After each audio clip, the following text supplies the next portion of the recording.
Friends, स्वागत है आपका हमारे चैनल लव सर ऑफिशियल पर। आज की कहानी राहुल नाम के एक ऐसे लड़के की कहानी है जो कई सालों बाद पहली बार अपने गांव गया है। गांव के अद्भुत नज़ारों से उसका दिल बाग बाग हो गया है। गांव की हरियाली, वहां की खुशहाली से वो वहीं का हो गया है। पुराने गांव की नई प्रेम कहानी की यात्रा में आप भी हमारे साथ जुड़िए और गांव की इस अनोखी प्रेम कहानी का आनंद लीजिए। अगर आप इस चैनल पर नए हैं तो चैनल को सब्सक्राइब करके बेल आइकन ऑल पर दबा दीजिए ताकि आपको हमारी हर नई कहानी का अपडेट मिलते रहे। ये बात उस समय की है जब राहुल पहली बार अपने गांव गया था। गांव की कच्ची सड़कें, मिट्टी के मकान, सरकारी नलें, खेतों की हरियाली, बगीचों की बहार, हर चीज़ राहुल के जीवन में एक नया अनुभव देती हैं। और ये सभी चीज़ें देखकर राहुल बहुत खुश हो जाता है। मिट्टी के मकान की मोटी मोटी दीवारें और उसके अंदर की ठंडक एसी और कूलर को भी फेल कर देती हैं। उसने जैसा किताबों में पढ़ा था, गांव उसे वैसा ही लगता है। नई किताबों में पुराना सा लगता है। पूरा दिन राहुल का बहुत ही मज़े में गुजरता है, लेकिन जब रात में बिजली चली जाती है तो उसकी खुशी गम में बदल जाती है। हर तरफ अंधेरा ही अंधेरा हो जाता है। चारपाई के चारों तरफ बस मच्छरों का बसेरा हो जाता है।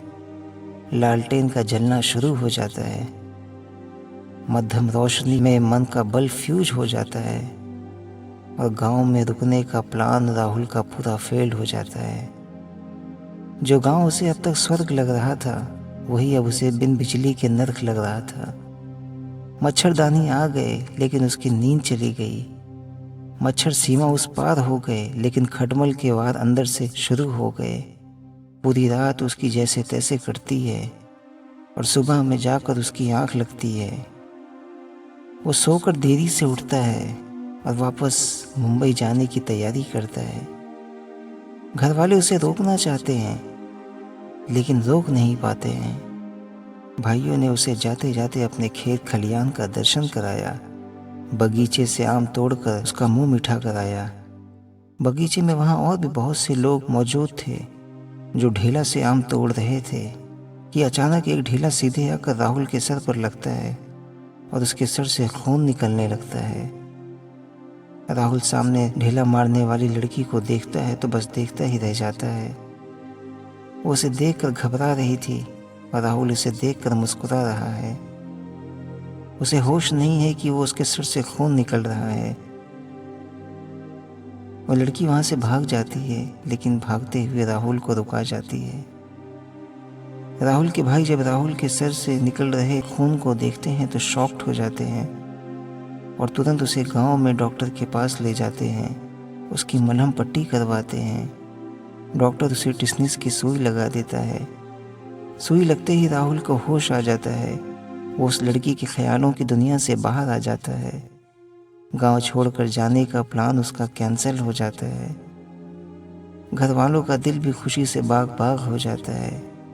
उसके भाई उससे जानना चाहते हैं, गांव में रुकने की अचानक वजह जानना चाहते हैं, लेकिन वो इस बारे में किसी से कुछ नहीं कहता है और बस उस लड़की को गांव में अकेला ही ढूंढने लगता है। कौन है वो लड़की जिसने उसे चोट सर पर दे गई लेकिन जख्म दिल में कर गई, जिसे देखते ही उसे उससे मोहब्बत हो गई, नर्क को वो फिर से स्वर्ग बना गई। वो हर समय बस उसी के बारे में सोचते रहता है। कई दिन गुजर गए लेकिन जब वो राहुल को ना मिली तो उसे टेंशन होने लगा और ना चाहते हुए उसे इस बारे में अपने भाइयों को बताना पड़ा। फिर वो भी उसकी मदद करने में लग गए और उस लड़की को ढूंढने में लग गए, लेकिन वो उन्हें ना मिली। फिर भाइयों ने राहुल को समझाया और उसे बताया कि वो अपने गांव की नहीं किसी और गांव की है, तभी वो उन्हें कहीं नहीं मिल रही है। ये बात सुनते ही राहुल का दिल टूट गया। दिल का जख्म और बढ़ गया। गांव से उसका दिल फिर ऊब गया।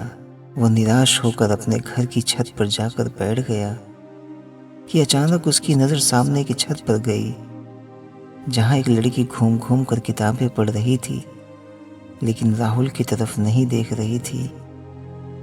राहुल को एहसास हो गया कि ये वही है जो उसकी तलाश है। बड़ी कठिनाइयों के बाद राहुल उसके छत पर चढ़ गया और उसके सामने जाकर खड़ा हो गया। राहुल को अचानक अपने सामने देखकर वो लड़की घबरा गई, तुरंत अपने घर के अंदर जाने लगी।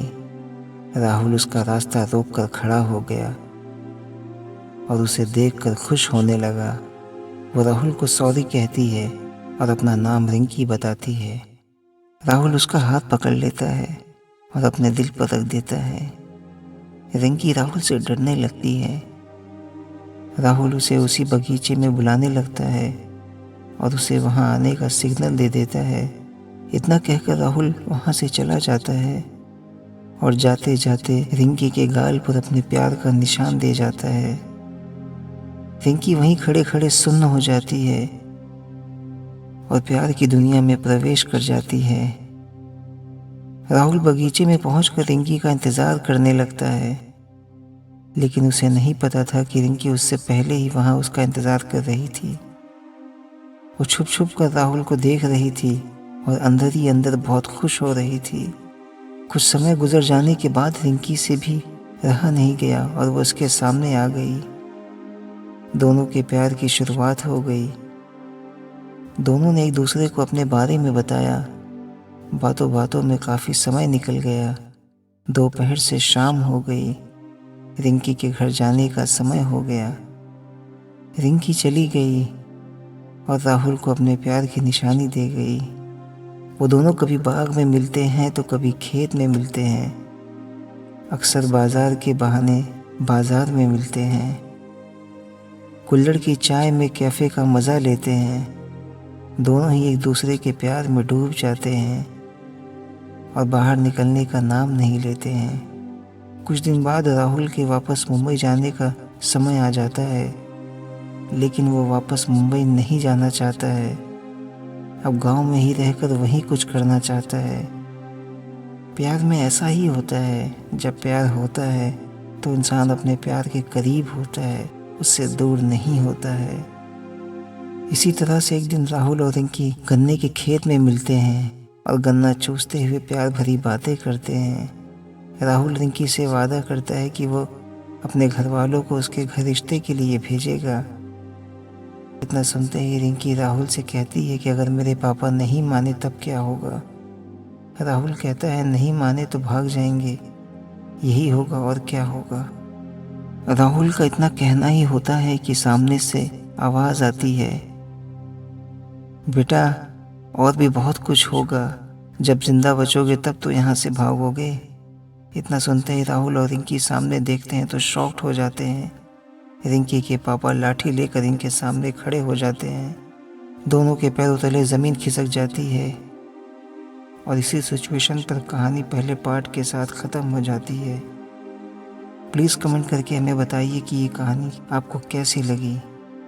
क्या लगता है आप लोगों को राहुल रिंकी एक होंगे या एक दूसरे से दूर होंगे?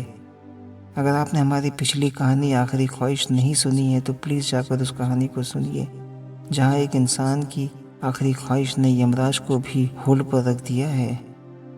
अगर आपको ये कहानी पसंद आई है तो प्लीज़ लाइक शेयर कीजिए और चैनल पर नए हैं तो चैनल को सब्सक्राइब करके बेल आइकन ऑल पर दबा दीजिए, ताकि आपको हमारी हर नई कहानी का अपडेट मिलते रहे। फिर मिलेंगे इस प्यार भरी दुनिया में एक नए प्यार भरी कहानी के साथ। Thank you.